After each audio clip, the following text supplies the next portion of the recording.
नमस्कार दोस्तों, आज मैं फिर एक कहानी लेके आई हूँ गिजूभाई बदेगा की सर्वश्रेष्ठ कहानियाँ। चलिए, आज का कहानी है कुत्ता और चीता। एक था कुत्ता, एक था चीता, दोनों में दोस्ती हो गई। कुत्ते का अपना घर नहीं था, इसलिए वह चीते के घर में रहता था। कुत्ता चीते के घर रहता था, इसलिए चीता उससे काम करवाता था और उसे नौकर की तरह रखता था। चौमास आया। चीते ने कहा, कुत्ते भैया आओ, हम बाम्बिया देखने चले देखे कि इस बार बाम्बिया में कितनी और कैसी कैसी चींटियां उमड़ी है। दोनों बाम्बियों के पास पहुंचे, देखा कि वहां तो अनगिनत चींटियों और कीड़े मकोड़ों को कतारें लगी थी। दोनों ने अंजलि भर भर कर चींटियां और कीड़े मकोड़े इकट्ठा कर लिए और उनको घर ले आए। चीते की घरवाली ने इनकी बढ़िया मिठाई बनाई और सबने जी भर खाई। बची हुई मिठाई सुखा ली गई। खा पीकर दोनों दोस्त आराम करने बैठे। चीते ने कहा, कुत्ते भैया यह सुखाई हुई मिठाई मुझे अपनी ससुराल पहुंचानी है। तुम इसकी 4 छोटी छोटी पोटलियां तैयार कर लो। कुत्ते ने 4 छोटी छोटी पोटलियां बांध ली। ठाट बाट के साथ चीता तैयार हो गया।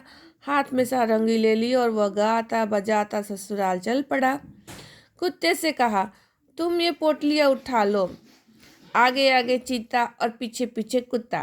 रास्ते में जो भी मिलता सो पूछता, चीते भैया कहाँ जा रहे हो? कुत्ते भैया कहाँ जा रहे हो? चीता कहता, मैं अपनी ससुराल जा रहा हूँ। कोई कहता, चीते भैया जरा अपनी यह सारंगी तो बजाओ। और चीता सारंगी बजाकर गाने लगता, कुत्ते भैया के सिर पर बहू की सिरनी, कुत्ते भैया के सिर पर बहू की सिरनी। चीता मोह मस्त होकर गाता और इधर कुत्ते का जी जलता रहता। आखिर कुत्ते भैया को गुस्सा आ गया। उसने कहा, चीते भैया मैं यहाँ थोड़ी देर के लिए रुकता हूँ, आप आगे चलिए, मैं अभी आया। चीते भैया आगे बढ़ गए। कुत्ते ने पोटलियाँ खोली और सारी मिठाई खा डाली। फिर घास भरकर पोटलियाँ बना ली और कदम बढ़ाते हुए चीते भैया के पास पहुंचकर उसके साथ साथ चलने लगा। कुछ देर के बाद कुत्ते ने कहा, भाई चीते भैया अपनी यह सारंगी मुझे दे दो, मन होता है कि मैं भी थोड़ा सा गा लूँ और बजा लूँ। कुत्ते ने सारंगी हाथ में लेकर गाना शुरू किया, अपने ससुर के लिए मैं घास पान लाया हूँ, अपने ससुर के लिए मैं घास पान लाया हूँ। चीता बोला, वाह कुत्ते भैया आपका गाना तो बहुत बढ़िया रहा। कुत्ते ने कहा, भैया यह तो तुम्हारी ही मेहरबानी है कि मैं इतना अच्छा गा बजा लेता हूँ, मैंने यह सब तुम्ही से तो सीखा है ना। चीता गाते बजाते अपने ससुराल पहुंचा।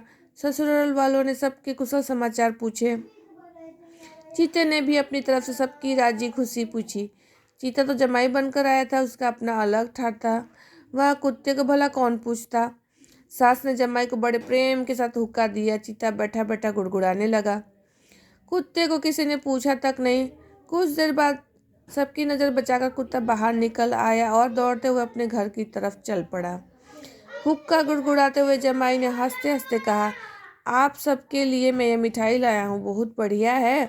सास ने खुशी खुशी पोटली खोली। ससुर भी आग गड़ाकर देखते रहे। जब पोटली खुली तो देखा कि उसमें मिठाई के बदले घास भरी है। घास देकर चीता आग बबूला हो उठा और कुत्ते को खोजने लगा, लेकिन कुत्ता तो बहुत पहले ही 9-11 हो चुका था। चीते ने बाहर निकल कर एक सियाने आदमी से पूछा, बाबा कुत्ते को कैसे पकड़ा जाए? उसने कहा, ढोल बजाकर नाचना शुरू करो तो नाच देखने के लिए कुत्ता भी आ जाएगा। चीते ने ढोल बजाकर नाच शुरू किया। गाय भैंस भेड़ सारे जानवर इकट्ठा चीते ने ढोल बजाकर नाचना शुरू कर दिया। गाय भैंस भेड़ सारे जानवर इकट्ठा हो गए, लेकिन कुत्ते के मन में तो डर था। उसने सोचा, अगर मैं गया तो चीता मुझे जिंदा नहीं छोड़ेगा। दूसरा दिन हुआ। भेड़ ने कुत्ते से नाच की बात कही। कुत्ते के मन में नाच देखने की इच्छा बढ़ी, लेकिन नाच देखे कैसे? भेड़ ने कहा, मैं तुमको अपनी पूंछ में छिपा कर ले जा चलूंगी, चीता तुमको कैसे देख सकेगा। तीसरे दिन फिर ढोल बजने लगे और नाच शुरू हुआ। भेड़ की पूंछ में छिपकर कुत्ता नाच देखने चला। चीता तो कुत्ते को चारों ओर खोजता ही रहता था, पर कुत्ता कहीं दिखाई नहीं पड़ता था। इससे चीता निराश हो गया।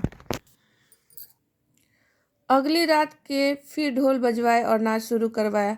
भेड़ की पूंछ में छिपकर कुत्ता फिर नाच देखने पहुंचा। ढोल जोर जोर से बजने लगा। नाच का जोर भी खूब बढ़ गया। सब जानवर अपनी पूंछें हिला हिला कर नाचने लगे। भेड़ की पूंछ में तो कुत्ता छिपा था। भेड़ भला कैसे नाची और कैसे अपनी पूंछ हिलाती, लेकिन नाच का जोर इतना बड़ा और ढोल भी इतने जोर जोर से बजने लगा कि भेड़ से रहा नहीं गया। वह भी अपनी पूंछ हिला हिला कर नाचने लगी। कुत्ता पूंछ में से निकलकर बाहर आ गिरा। कुत्ते ने सोचा अब मरे। वह फौरन ही उठकर भागा और एक आदमी की आड़ में छिप गया। चीते ने गुस्से में भेड़ को मार डाला और फिर वह कुत्ते को मारने को दौड़ा तो आदमी ने अपनी लाठी तान ली।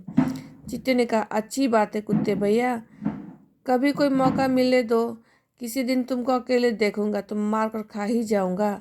उस दिन से कुत्ते और चीते के बीच दुश्मनी चली आ रही है। कुत्ता चीते को देखकर भाग खड़ा होता है और कुत्तों ने जंगल में रहना छोड़ दिया और तब से लेकर अब तक वह आदमी के साथ ही रहने लगा है। तो दोस्तों, कैसी लगी आज की कहानी? कमेंट करके ज़रूर बताइएगा।